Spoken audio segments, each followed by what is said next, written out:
गीता ये भगवान के मुख से निकला हुआ अमृत है। कुटुंब का बड़ा जब बोलता है तो सबकी भलाई के लिए बोलता है। ऐसे दुनिया का बड़ा जब बोलेगा तो मानव मात्र की भलाई के लिए बोलेगा। उसमें हिंदुओं का भी भला, मुसलमानों का भी भला, जैनियों का भी भला और यहूदियों का भी भला, सबका भला। कुटुंब का बड़ा बोलेगा तो सोचेगा तो सबकी भलाई सोचेगा कि नहीं, अध्यक्ष लोग। और नगर अध्यक्ष किसकी, अपने मोहल्ले की भलाई सोचेगा कि पूरे नगर की, जयराम जी की। ऐसे ब्रह्मांड का बड़ा पूरे ब्रह्मांड मानव की भलाई का सोचेगा। ऐसे भगवान की वाणी का नाम है गीता। गीता के हर श्लोक के बाद आता है तत्श्रीमद् भगवद गीतासु उपनिषदेषु, उपनिषदों में से। ये अनादिकाल से ऋषियों का ज्ञान तो अनादिकाल से है। जैसे सूर्य, धरती और सृष्टि अनादिकाल से है, ऐसे सृष्टिकर्ता परमात्मा और परमात्मा का ज्ञान अनादिकाल से, वो अभी भी तुम्हारे साथ बैठा है।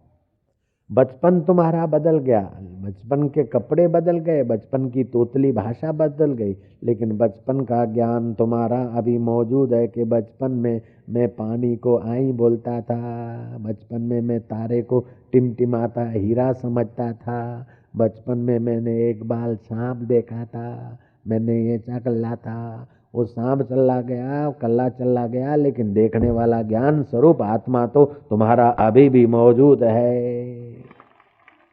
ऐसे जवानी में कई दिन ऐसे आए वैसे आए, दुख आया दुख चला गया, लेकिन तुम देख रहे हो। सुख आया चला गया, उसको देख रहा है।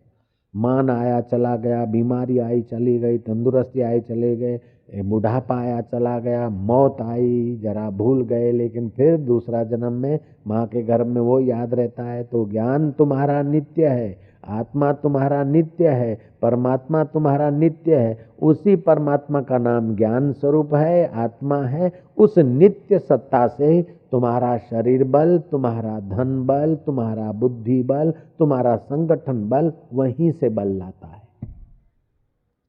सारे बलों का मूल केंद्र वही है। अगर जितना जिसमें ज्यादा बल, उतने ही उसके मित्र, हितैषी और सेवा करने वाले और सुख देने वाले लोग होंगे। जितना जिसके अंदर वो आध्यात्मिक बल कम हो गया, अपने पराये हो जाएंगे। बूढ़े ऑफिसर को रिटायरमेंट मिल जाता है, जयराम जी बोलना पड़ेगा। बूढ़े बैल को कसाई खाने भेजा जाता है, मुरझाए फूल को फेंक दिया जाता है। तो उस आत्मबल से बल लाने वाले जो तुम्हारे यंत्र साधन है वो बूढ़े पड़ते हैं अथवा खारिज हो जाते हैं, तो फिर तुम्हारे शरीर को भी जला दिया जाता है।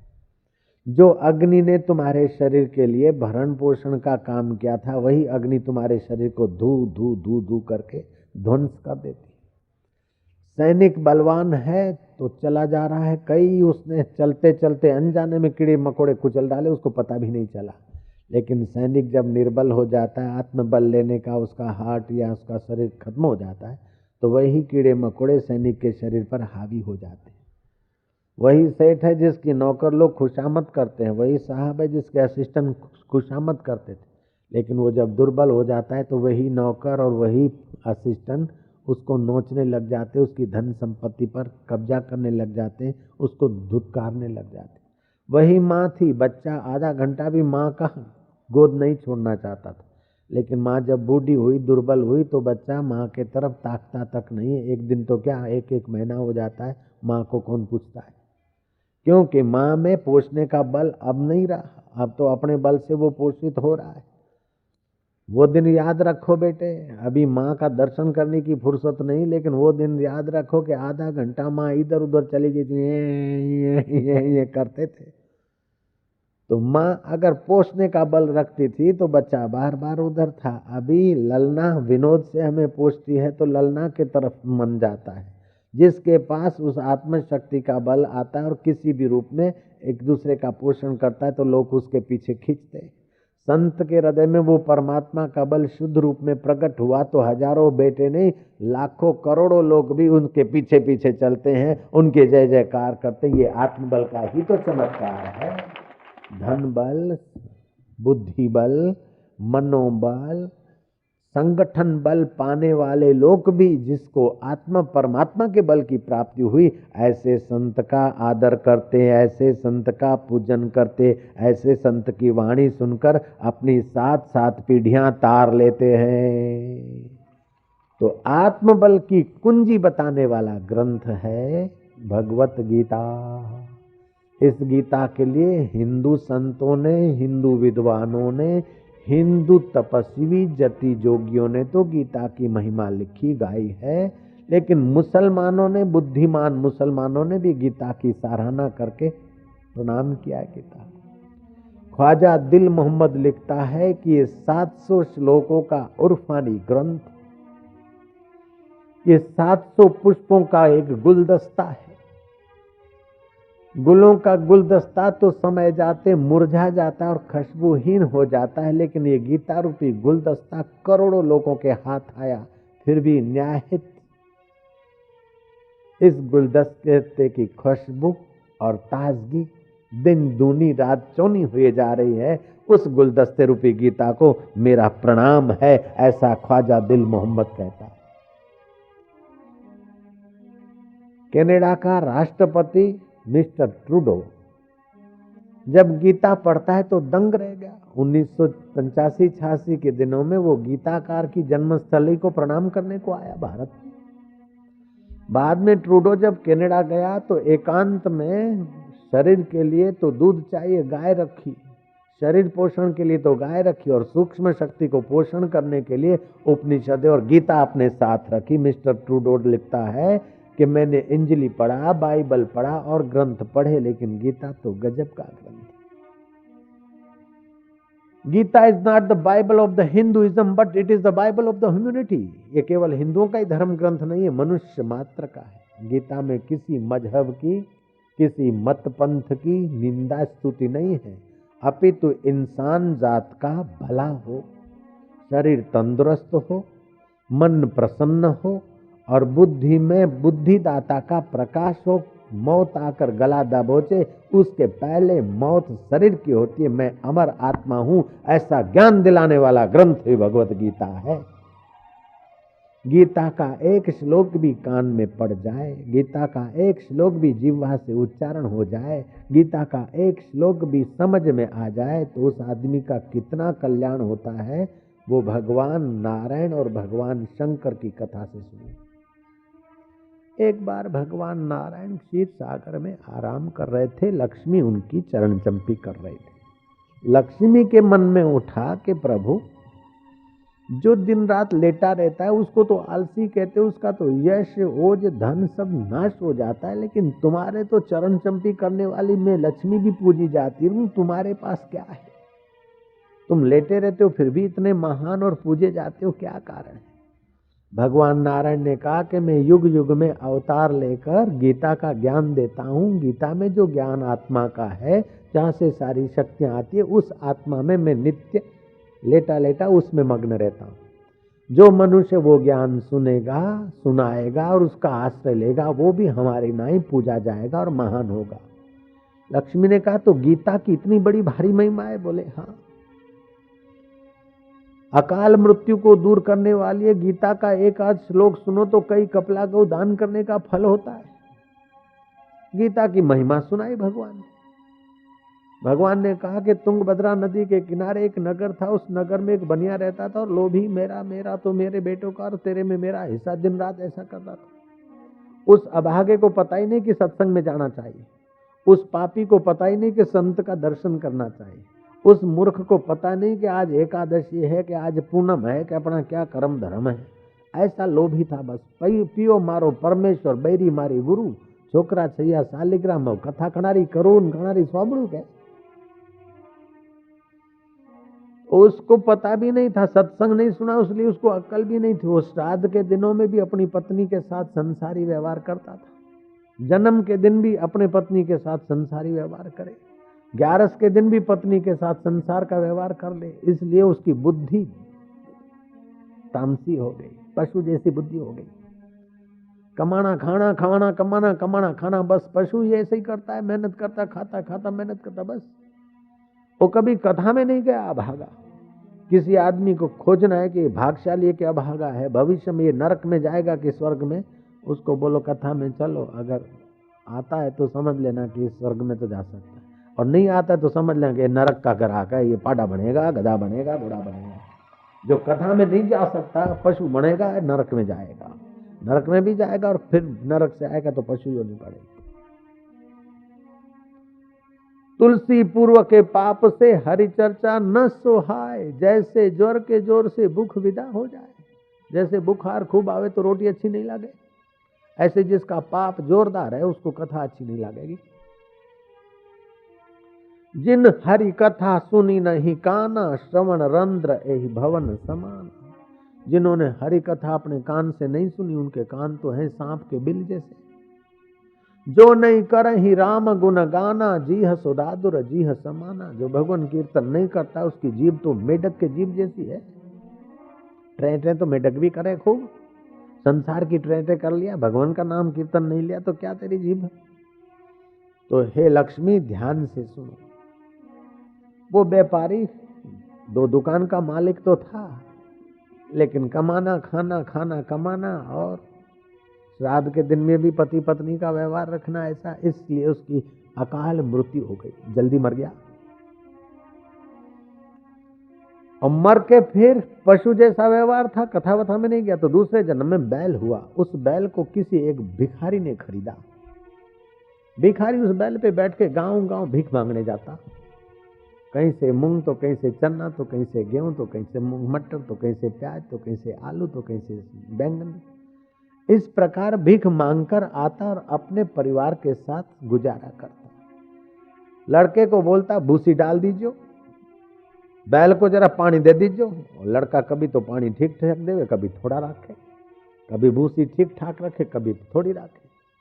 सर्दियों के दिन में कम भूसी, रात ठुठरता ठुठरता। गर्मियों के दिन में कभी पानी कम मिले तो प्यासा मरे, जल्दी बूढ़ा हो गया बैल। शक्तिहीन बैल को कौन रखे। शक्तिहीन बैल कसाई खाने जाए, यही तो बाजार में धक्के खाए। और शक्तिशाली बैल है तो खेडूत बोला हाँ मारो बड़दियो है, और शक्ति चली गई तो धक्को मारे। ऐसे शक्ति है तो बोलता मेरा बाप है, ये मेरा ससुरा है, ये मेरा पति है। और शक्तिहीन हो गए तो बोले डोकरो पड़ियो मरे। तो ये शक्ति का उद्गम स्थान आत्मा है। शक्ति का लाने वाला साधन तुम्हारा कमजोर होता है तो तुम दुर्बल हो जाते।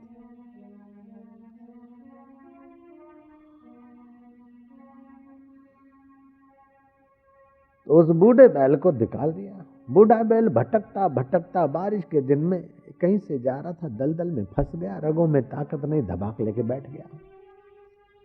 जानने आने वाले समिति जैसे जैसे परोपकारी आदमी है समिति के, तभी तो ये हुआ यज्ञ। ऐसे परोपकारी आदमी समाज में भी तो जीते हैं बेचारे। उन्होंने देखा कि बेचारा बूढ़ा बैल दलदल में फंसा है, इसको निकाले। किसी ने पूंछ पकड़ी, किसी ने सिंग पकड़े, लेकिन वो अपने ताकत नहीं तो कौन निकाले, कब तक निकाले। वो धक्का-धुक्की करके चले गए, बोले तुम मरे नहीं निकलता, अब क्या करो भाया। एक दिन बीता, दूसरे दिन की सुबह हुई, दोपहर हुई, तपता रहा, पेट में भूख और शरीर में बगैया, और फिर कौवा भी चोंचे मारने लग गए। बूढ़े बैल को कौन छोड़े, कमजोर सेठ को कौन नौकर छोड़े, कौन साहब छोड़े। कमजोर नेता को दूसरा टांग पकड़ के नीचे गिरा देता है। नरसिंह राव को 6 साल पहले कौन सोच रहा था। अभी उसका पुण्य कमजोर हुआ, थोड़ा निर्णय कमजोर हुआ तो टांग पकड़ के निकाल दिया। प्राइम मिनिस्टर पद से भी निकाल दिया और प्रमुख पद से भी निकाल दिया। अब तो जेल में डालने को सोच रहे। जो लोग मित्र थे पहले 6 साल पहले, तो जो लोग उनकी हजूरी करते थे, अब कमजोरी हो गई, भाग्य की और बुद्धि की, शरीर की, जो भी कुछ हुआ कौन पूछे अपने को। जोर आता है वहां से, आत्मा से। संत लोग बूढ़े हो जाते फिर भी लोग पूजते रहते, क्योंकि वो आध्यात्मिक जोर लेते रहते। जयराम जी की। और संसारी लोग बूढ़े हो जाते तो जैसे दूध में से मक्खी निकाल के फेंक देवे, ऐसे अपने को उठा के रख देवे कोने में। तो संत लोग बोलते भाई आप कोई दूध की मक्खी नहीं हो।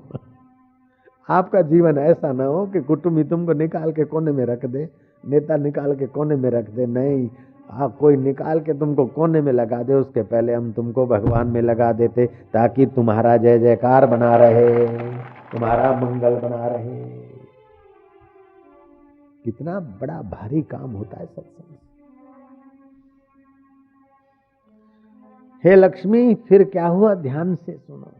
भगवान नारायण लक्ष्मी को कहते और यही बात कथा भगवान शिव पार्वती को कहते। एक बार पार्वती के मन में हुआ कि हे भोलानाथ, आपके पास रहने को कोई महल मकान नहीं, खाने को कोई व्यंजन नहीं, हीरे मोती लाल जवाहरात नहीं, कोई राज्य सत्ता नहीं, आप तो भभूत लगाते हो और बागंबर पैरते, आपके गहने तो सांप जो देख के डर लागे, फिर भी लोग आपको महादेव कहते, तो आपके पास किसी महान चीज कौन सी है भोलानाथ? क्या आप पूजे जा रहे हो? ओम नमः शिवाय नमः शिवाय 3 बिल्ली के पत्र रख दिया, पानी का लोटा चढ़ा गया, हो गया उसका पुण्य। तो इतना आप दूसरों को उन्नत करते, तो आपके पास क्या है ऐसा? शिव जी ने कहा कि लक्ष्मी, हे पार्वती, मेरे पास वही आत्मा परमात्मा का ज्ञान है, जो ज्ञान भगवान विष्णु युग युग में गीता में बोलते हैं। उस गीता में जो ज्ञान लिखा है, उस ज्ञान स्वरूप सब बलों का जो बल है, उस आत्म बल में मैं सदा समाधिस्थ रहता हूँ, इसलिए वो महान है, उसमें समाधिस्थ रहता हूँ, इसलिए मेरा नाम महादेव है, और नर नारी में है इसलिए उसको नारायण बोलते हैं, सबके रोम रोम में रम रहा है इसलिए उसको राम बोलते हैं, और वो उसके सिवा और कुछ नहीं है, इसलिए इस्लाम ने कहा होगा ला इल्लाह इल्ला, उस अल्लाह के सिवाय और कोई सार तत्व नहीं, और वही शिव है, कल्याण स्वरूप है, इसलिए मेरा नाम शिव है। तो उस ज्ञान को मनुष्य लोग सुनते तो उनका भी भला होता है, बोले उनका तो भला होता है, और सुनकर जो थोड़ा हमारे ना ही ध्यान सीख लेता है वो हमारे जैसा पूजा जाता है, वो जीवन मुक्त बन जाता है। हे पार्वती, जो बात तू मेरे से पूछ रही है वही बात लक्ष्मी जी ने भगवान नारायण से पूछी थी, और नारायण ने जो बताया वो मैं तुझे एक कथा बताती हूँ। फिर भगवान शिव भी वही बूढ़े बैल की बात सुनाते हुए पार्वती को कह रहे हैं कि फिर उस बैल का क्या हुआ। दूसरा दिन की शाम हो गई, तीसरा दिन का सुबह भी आया, 3 दिन बूढ़ा बैल भूखा, कहाँ तो 2 दुकानों का मालिक सेठ, और कहाँ अब दलदल में पड़ा है, कर्म की गति न्यारी। कौन पूछे?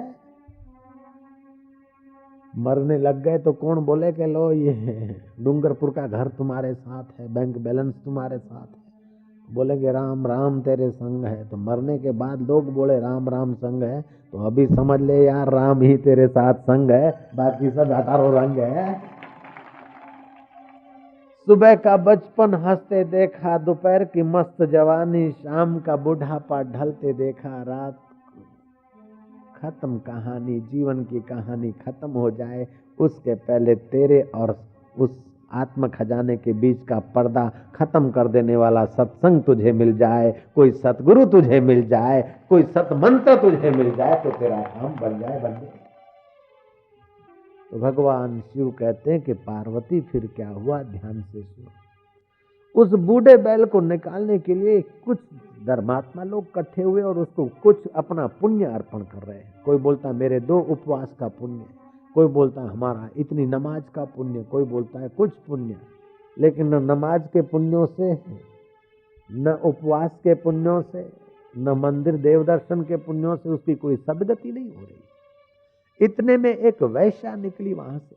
वैश्या उसको बोलते जो बुरा धंधा करती, किसी भी आदमी को पैसे लेकर अपने साथ रात को बिस्तर पे रखे, उसको वैश्या बोलते। समझ गए ये बात? आप ये बात समझ गए? समझ रहे ना? कुछ तो हिलो डुलो तो पता चले, ऐसा बोलो, महाराष्ट्र ने तो ऐसा बोलो, समझ रहे हैं?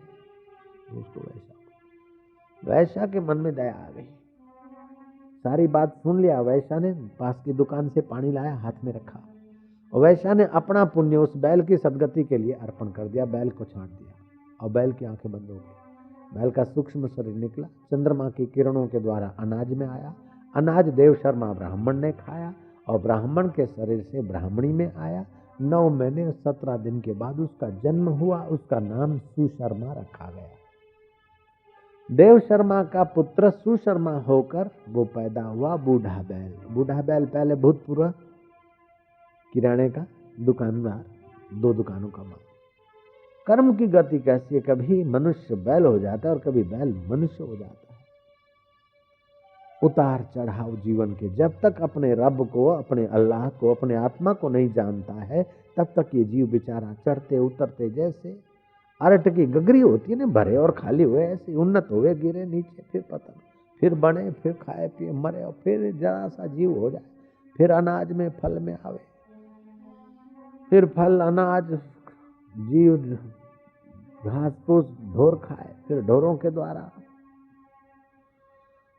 मनुष्यों के द्वारा मादा में जाए, मादा का गर्भ मिले न मिले, फिर बाथरूम में वापस बेचारा गटर में चला जाए। ये बात तो नास्तिक को भी माननी पड़ेगी। ऐसा चढ़ा उतार कई जन्मों तक भोगते आए। ये मनुष्य जन्म मिला है, अब अपने को नाली में गिरने से बचाना बुद्धिमानों का काम है। अपने को बार बार मां के गर्भ में भटकाने से बचाना ये बुद्धिमानों का काम है। देव शर्मा का पुत्र सुशर्मा जब 18 साल का हुआ, भगवान नारायण कहते लक्ष्मी फिर क्या हुआ, ध्यान से सुनो। शिव जी कहते पार्वती फिर क्या हुआ, श्रवण करो। नगर में कोई संत आए और संत का सत्संग सुनने को वो लड़का गया। सत्संग सुनने से उसके पुण्य बढ़ गए, ज्ञान बढ़ गया, भक्ति बढ़ गई। संत के निवास स्थान पे गया कि महाराज आप तो जा रहे लेकिन हमको भगवान की साधना की दीक्षा दे जाओ। महाराज को रिझा लिया। महाराज ने मंत्र दीक्षा दिया और मंत्र दीक्षा के साथ साथ महाराज को प्रार्थना किया कि मैं अगले जन्म में कौन था ये मेरे को योग सीखना है। महाराज ने वो रिवर्स ध्यान भी सिखा दिया। आप सीखना चाहो तो हम सिखा सकते हैं। और रिवर्स ध्यान करते करते उसने ध्यान में देख लिया कि अगले जन्म में तो मैं तो बैल था, फलानी जगह पड़ा रहा, जहाँ अभी मंदिर में जाता हूँ वही बीच में कीचड़ जो है वहीं में फंसा था और वैश्या ने मेरा उद्धार किया था। वो देव शर्मा का लड़का सुशर्मा वैश्या के द्वार गया और वैश्या से पूछा कि ऐसा कौन सा तूने पुण्य कर्म किया। वैश्या बोलती है कि मैं तो वैश्या ठहरी, मेरे घर तो चोर भी आवे, साहूकार भी आवे। एक बार चोर ब्राह्मण के घर चोरी करने गए थे और चोरी में दूसरा सामान न मिलने पर वो तोते का पिंजरा उठा ले आए और मेरे को तोते का पिंजरा दे दिया फीस में। फीस समझते हो, वैश्या की फीस। तो फीस में वैश्या ने बोला कि हमने वो पिंजरा रखा। सुबह तोता गीता का श्लोक बोलता था। मैं सोचने लगी तो मेरा तो पापी जीवन है, फिर भी गीता तो भगवान के मुख से निकला और ये तोता रटा रटाया बोलता है, चलो एक गीता का श्लोक सुन ले रोज। तो सुबह तोता बोलता था, वो मैंने गीता का श्लोक जो सुनने का पुण्य था वो बैल की सदगति में मैंने अर्पण किया। शिव कहते हैं कि हे पार्वती, बैल के तोते के मुंह से सुना हुआ वैश्या ने गीता का श्लोक, बैल जैसी अधोगति वाले की भी सदगति हो सकती है। तो जो संत के मुंह से गीता सुनता है, अपने मुंह से गीता का श्लोक बोलता है और उसकी व्याख्या सुनता है, हे पार्वती उसकी सदगति होने में क्या संदेह है। गीता ऐसा दिव्य कर्म। किसी को रोटी खिलाना पुण्य कर्म तो है, लेकिन 4 घंटे में पेट खाली हो जाता है। किसी को कपड़ा देना अच्छा है, औषध देना अच्छा है, लेकिन उससे भी 1000 गुना ये अच्छा है कि किसी को भगवान की कथा दिलाना अथवा कथा में ले जाना, ताकि उसकी 7 पीढ़ियों का उद्धार हो जाए। ये सबसे बड़ा ऊंचे में ऊंचा काम, जो सत्संग और समाज के बीच सेतु बनने का अवसर पा लेते हैं, जो भगवान और संत के देवी कार्य में निमित्त बन जाते हैं, वो देर सवेर भगवान और संत के देवी अनुभव में भी भागीदार हो जाते हैं और उनका कल्याण हो जाता है। उमा, भगवान शिव कहते हैं उमा संत समागम समा, उमा संत समागम समा। आप बोलो उमा संत समागम समा, उमा संत सम और न लाभ कछुआन, और न लाभ कछु, बिनु हरि कृपा उपजय नहीं, बिनु हरि कृपा उपजय नहीं, बिनु हरि गावहि वेद पुराण, गावहि वेद पुराण। ये हरि की कृपा है, भगवान की कृपा है कि हमको सत्संग मिला। गीता का एक श्लोक आप उच्चारण करेंगे।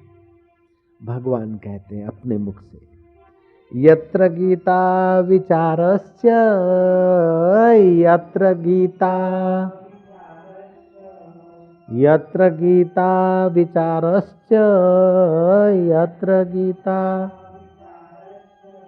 पठनं पाठनं श्रुतं, पठनं पाठनं तत्राहं निश्चितं पृथ्वी, तत्राहं निश्चितं पृथ्वी निवासामि सदैव ही निवासामि।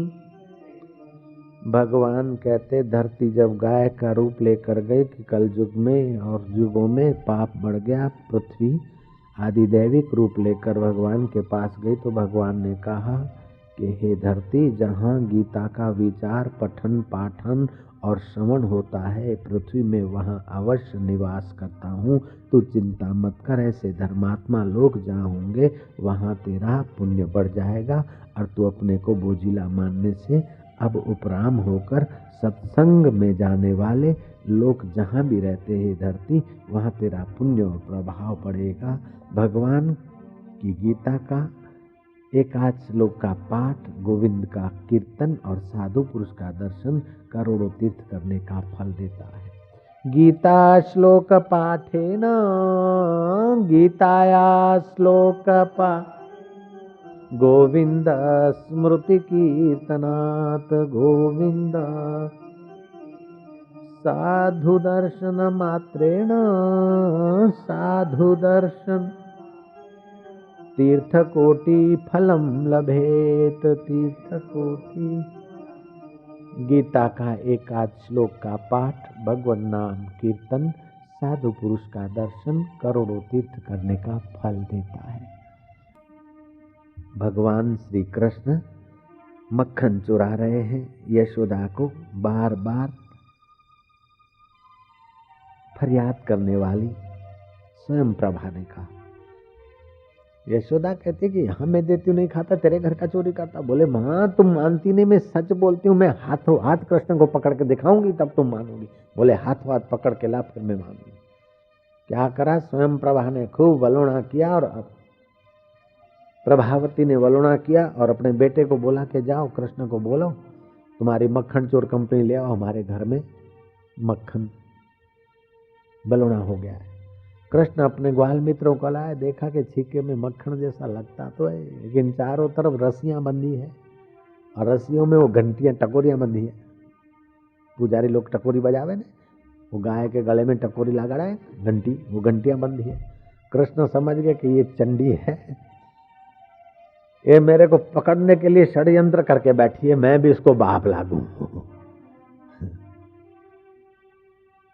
कृष्ण ने अपना योग बल का उपयोग किया। हे शब्द ब्रह्म, हे नाद ब्रह्म, मैं तो संभल के आऊंगा, लेकिन मेरे नन्हे मुन्ने ग्वाल मित्र अनजाने में भी रस्सी को छू लेवे हिला लेवे तो भी टकोरियां बजनी नहीं चाहिए, घंटियां बजनी नहीं चाहिए। Order is the order, bit of power.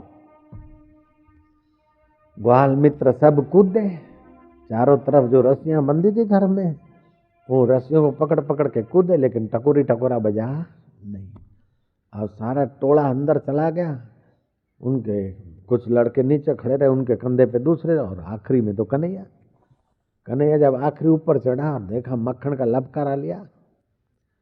आज तक कृष्ण तो पहले सबको खिला के फिर खाते थे, लेकिन आज कृष्ण ने देखा कि हो सकता है कि ये बाई चंड है तो कहीं धतूरे के बीज तो नहीं रगड़ डाले अंदर। प्रॉब्लम हो तो कृष्ण पहले नेतागिरी करते, प्रॉब्लम से खुद फाइट करते और माल माल अपने भक्तों को खिलाते। देखा कि आज तक तो पहले उनको खिलाता था, लेकिन आज मुझे ही पहले खाना पड़ेगा, हो सकता है कि इसमें कुछ गड़बड़ हो तो मैं पहले चख लिया। तो जो हंडी में से लपकारा भर के श्री कृष्ण ने होठों तक रखा तो घंटियां बजने लग गई, टनन टनन टनन टनन टनन। कृष्ण ओ प्रभावती भाग के आई। कृष्ण ने आंख दिखाते हुए शब्द ब्रह्म को कहा कि साकार रूप में प्रकट हो जा। शब्द ब्रह्म हाथ जोड़ के खड़ा हुआ, अबे मैं तेरे को बोला था घंटियां नहीं बजनी चाहिए, क्यों बजाए? मेरी आज्ञा का उल्लंघन, तेरी इतनी जोहरत? बोले प्रभु मैं तो आपकी आज्ञा पाल रहा हूं। कि क्या आज्ञा पाल रहा है, क्यों बजी फिर? बोले पुराण और शास्त्र भी आपकी आज्ञा है, पुराणों में शास्त्रों में लिखा है कि और समय घंटी बजे कि न बजे, लेकिन ठाकुर जी जब जिमते हो तो टकोरी बजनी चाहिए। तो आप तो मंदिर में तो आपकी मूर्ति के आगे भावना का भोग लगता है, यहाँ तो आप खुद जिम रहे हो, तो फिर घंटियां बजे। इतने में तो प्रभावती आए, हाथ पकड़ के बोले रंगे हाथ पकड़ा है चोर कहीं का चोर। बोले नहीं, छोड़ दे छोड़ दे, तो मुश्किल से पकड़ में आता, तेरे को कैसे छोड़ूंगी, चल मैं। हाथ पकड़ के वो हाथ पकड़ के वो ले जा रही है। कृष्ण बोलता है छोड़ दे, उसका बेटा बोलता माँ छोड़ दे, नहीं कन्हैया को छोड़ दे, मेरे को पकड़ दे। तो हरे तेरे को कैसे पकड़ूंगी, कहीं करने लगे। और कृष्ण को पकड़ के ले जा रही। कृष्ण ने सोचा कि ये तो चंड है, छोड़ेगी नहीं, अब जरा आइडिया लगाओ इसमें। इतने में तो प्रभावती के ससुरे के खेत का इलाका आया। कृष्ण ने खांसा, प्रभावती कहाँ जा रही, ऐसा आवाज मारा तो प्रभावती समझ गई ये तो मेरे ससुरा है। तो पहले के जमाने में माया घूंघट तो निकालती थी, थोड़ा निकालती थी, और खो खो सुनी तो लंबा घूंघट टान लिया, यूं खींच लिया पूरा यूं तक। कृष्ण समझ गए कि अब मौका है, थोड़ा 4 कदम चले। कृष्ण ने बोला कि तू दायां हाथ मेरा पकड़ के बैठी है, मेरे को दुखता है, तू दायां हाथ छोड़ दे, मैं बायां हाथ दे देता हूँ। अब घूंघट तो था, बायां हाथ उसके बेटे का पकड़ा दिया। अब तो उसका छोरा हाथ में आ गया और कृष्ण तो पीछे के रास्ते भाग गए और अपने आखिरी कमरे में जा लेटे। और लेटे लेटे आवाज मारा, माँ माँ जशोदा माँ। माँ भागी। बोले क्या है मेरे लाल। बोले माँ मेरे को स्वप्न आया, वो प्रभावती मुझे आंखें दिखा रही है। बोले वो राड ऐसी है। इतने में तो प्रभावती ने दरवाजा खटखटाया, माता जी दरवाजा खोलो। बोले कौन। बोले मैं प्रभावती। बोले माँ देखो आ गई। बोले मैं उसको ठीक करती। दरवाजे के दरार से देखा कि प्रभावती के हाथ में किसी छोरे का हाथ है। बोले प्रभावती क्यों आई। बोले तेरे लाला को पकड़ के आई। यशोदा देख रहे मेरे लालो तो सो रहे है। प्रभावती तू किसको पकड़ लाई। बोले मैं तेरे लाला को पकड़ लाई हूँ। बोले यही तेरा मक्खन खाता है। बोले हाँ यही रोज चुराता है। बोले यही चोर है। बोले हाँ।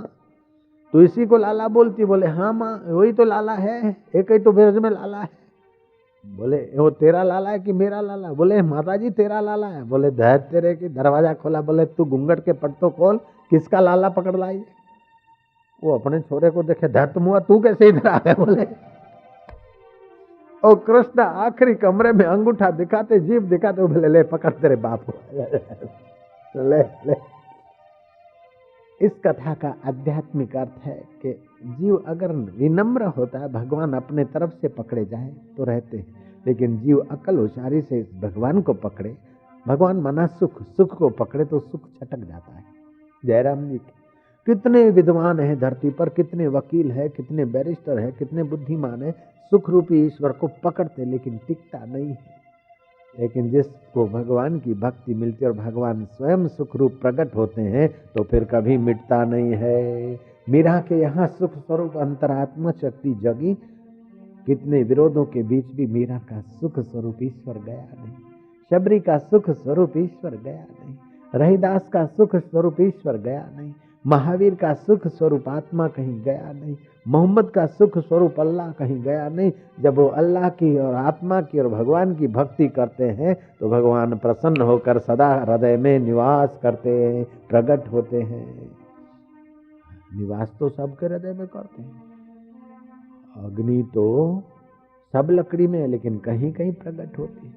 विद्युत का वायर तो सब है लेकिन कोई कोई वायर से विद्युत प्रसार होती है। जो पावर हाउस से जुड़ी है, ऐसे पावर हाउस का पावर हाउस तुम्हारा आत्मदेव है, उससे आप जुड़े रहे और फिर संसार में काम करें तो आपका काम भी भगवान की भक्ति हो जाएगा और भक्ति भी सुखदायी आनंददायी हो जाएगी।